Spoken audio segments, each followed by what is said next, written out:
2월 20일 멤버십 라이브 파트 1 시작하도록 하겠습니다.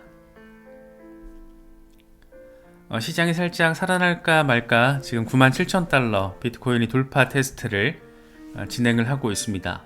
이더리움도 다행스럽게 2,700달러 위로 올라서줬고, XRP가 이 트럼프 아저씨가 아주 의미 있는 액션을 보여주면서 XRP가 또 반등세가 훅 하고 나와줬습니다.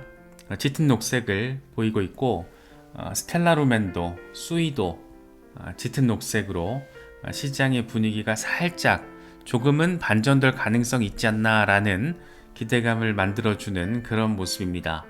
나머지 메이저들 다 그래도 그린라이트로 전환이 됐는데, 솔라나가 민코인 이슈들의 어떤 악재성 재료 소화로 인해서 좀 별로네요. 일단 168달러까지는 잘 지켜줘야 되는데 이게 어떻게 될지 조금 더 지켜봐야 할 것 같습니다. 비트코인 일단 박스권 위쪽으로 올라서려는 그런 모습이 반갑게 느껴집니다. 하루 전만 하더라도 여차하면 이 박스권 아래쪽에서 자리 잡으면 골치 아파진다 라는 부분을 우리가 접해 봤었는데, 다행스럽게도 97,000달러 위로 올라서려고 계속해서 문을 두드리고 있는 그런 모습 우리가 확인할 수가 있습니다. 일단 재료 자체가 빵하고 긍정적인 게 한 방 내지는 두 방 이렇게 들어와 주면 좋은데, 아직은 기대감 정도의 수준이 아닌가 그렇게도 느껴지는 것 같습니다. 공포 탐욕 지수는 하루 전보다 5포인트 오른 49를 기록하면서 중립 단계로 전환이 됐습니다.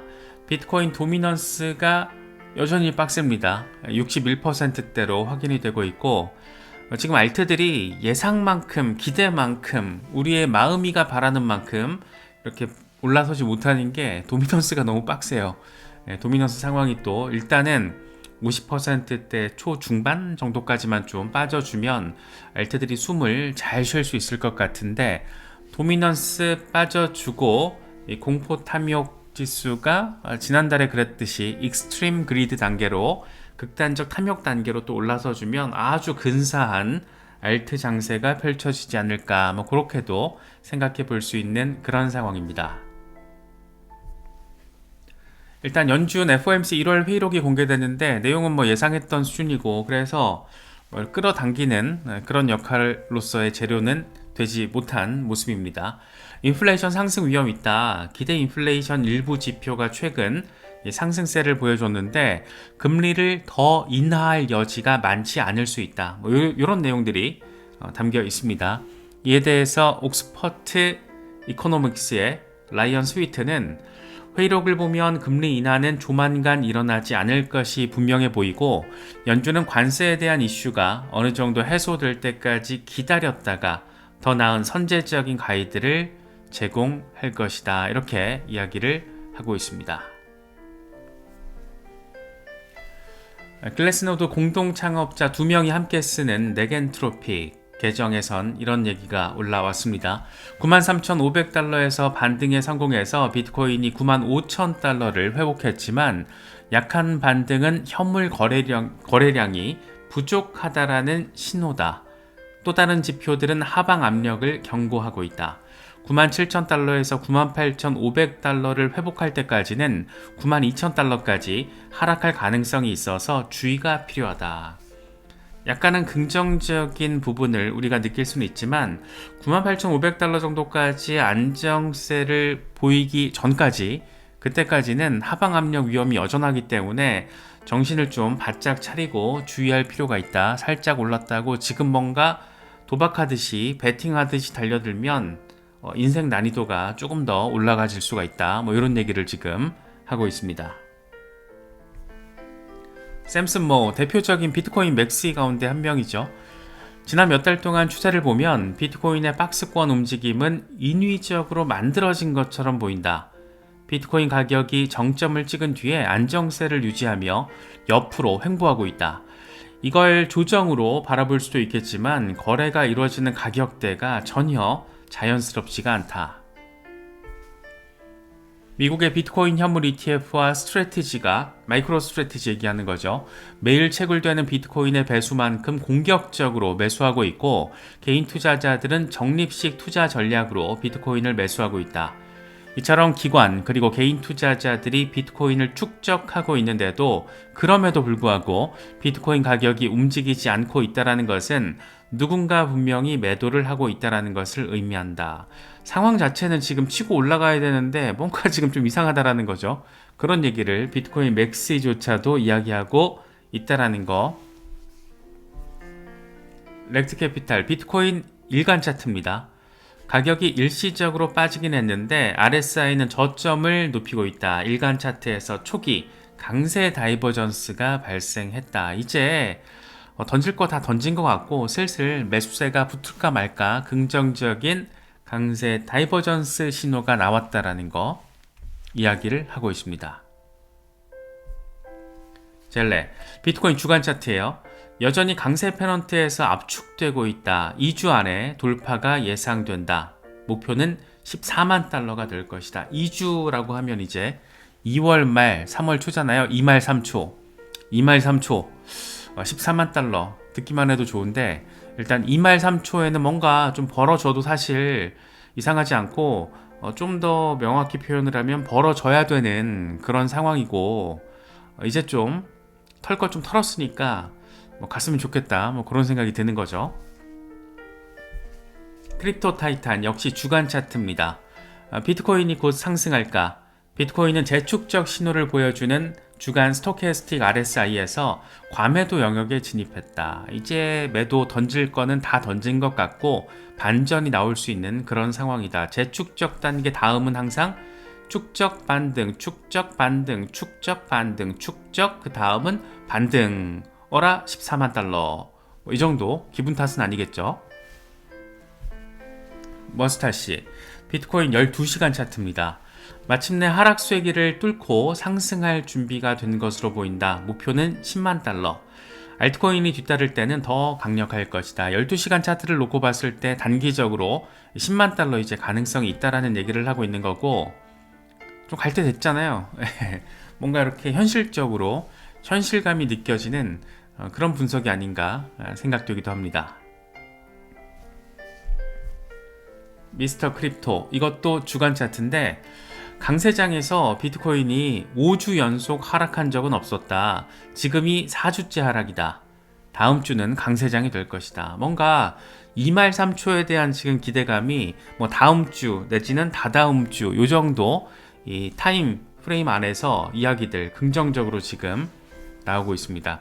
4주 어리버리 치고 폭등, 4주 어리버리 치고 폭등, 4주 어리버리 치고 있으니까 이제 가자 라는 얘기를 통해서 13만 달러 수준으로 반등할 가능성, 그 기대감을 제시하고 있습니다. 마이클 반데포페 아마도 일주일에서 2주일 안에 비트코인은 10만 달러 위에서 거래가 될 것이다. 알트코인은 지금 바닥을 치고 있는데 곧 좋은 시기가 다가오고 있다. 이 양반은 이제 알트에 몰빵한 케이스인데 너무 일찍 몰빵을 해버리는 바람에 지금 50% 수준의 마이너스를 기록하고 있지만 나는 괜찮다. 나는 다음에 뭘 해야 되고 어떤 일이 벌어질지 알고 있다. 이렇게 또 자신감 있는 멘트를 최근에 지속적으로 이야기를 하고 있습니다. 이 양반도 따지고 보면 지금 2말 3초 얘기를 하고 있는 거죠. 2월 말 3월 초 뭔가 벌어질 수 있고 다시 최소 지금 보수적으로 봤을 때 10만 달러 조금 더 전폭적으로 봤을 때 14만 달러 얘기들이 많이 나오고 있잖아요. 실제로 어떻게 될지 모르죠.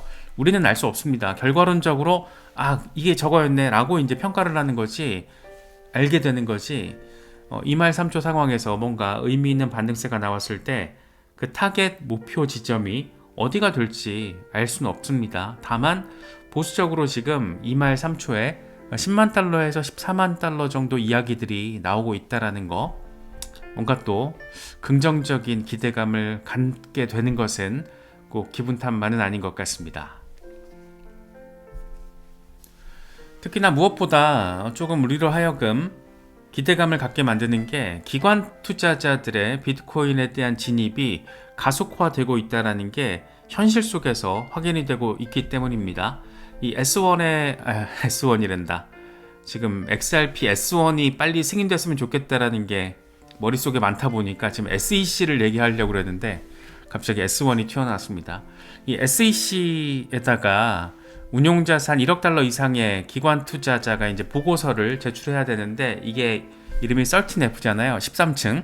13F를 제출하고 있으니까 지금 기관들이 어떤 상황인지가 속속 개별 기관들의 그런 상황들이 포착이 됐었는데 지금 작년 4분기 기관 투자자의 비트코인 현물 ETF 보유량을 집계를 했더니 387억 달러 규모로 나타났다라고 합니다.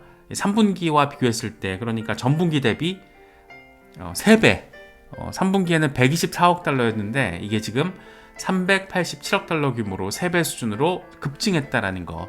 트럼프 당선이라는 게 기관 투자자들의 움직임을 얼마나 바쁘게 만들었는지 그런 부분들을 우리가 느낄 수 있는 내용입니다. 이런 와중에 스탠다드 차트는 이 13F를 분석을 해보니까 국부펀드 이 상황이 또 간단치 않더라 라는 걸 이제 또 분석을 했었잖아요. 그래서 작년 4분기 헤지펀드가 비트코인 매수를 주도했지만 은행들의 매수세도 만만치 않았다. 가장 눈여겨볼 지점은 아부다비 국부펀드가 블랙록 비트코인 현물 ETF를 보유하고 있다라는 것이다.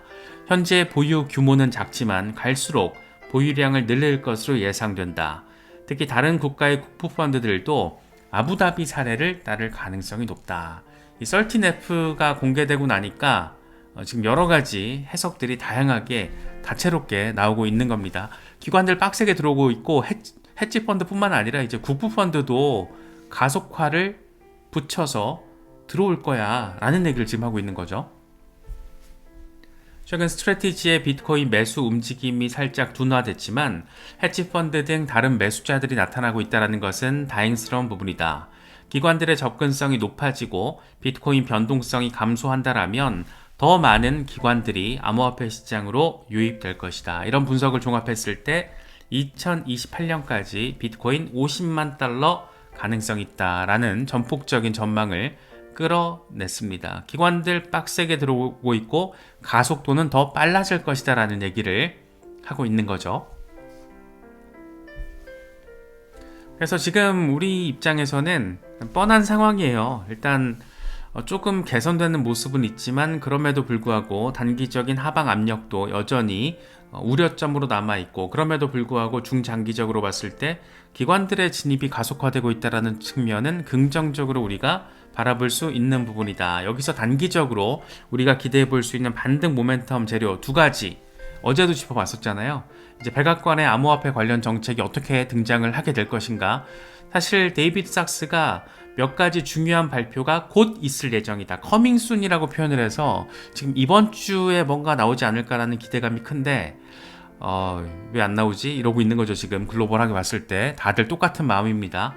또 하나는 FTX 차익 실현 매물 지금 터졌기 때문에 이제 그 차익 실현 이 수익금이 다시 암호화폐 시장으로 유입되지 않을까, 유입될 것이다 이런 기대감이 또 커져 있는 상태입니다.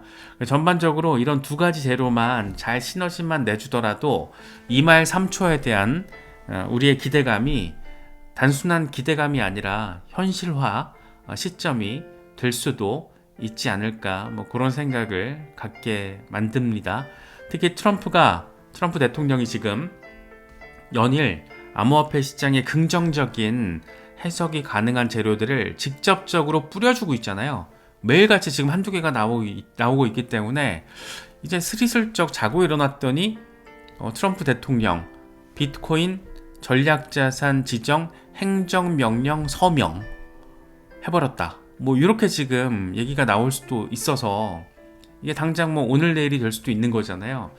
어쨌든 머지않아서 뭔가가 나올 것 같긴 한데 그게 이 기대감이 또 어느 정도 수준으로 언제쯤 현실화될지 조금 더 우리 입장에서는 기다려 봐야 한다 뭐 이런 상황인 것 같습니다. 그래서 단기적으로 조금 혼란스러웠는데 어쨌든 지금은 그래도 우려보다는 기대 쪽에 조금 더 방점을 찍을 수 있는 상황으로 보이니까 그런 부분들 잘 참고하시면서 전략적으로 또 계획적으로 대응 잘 하실 수 있으면 좋겠습니다.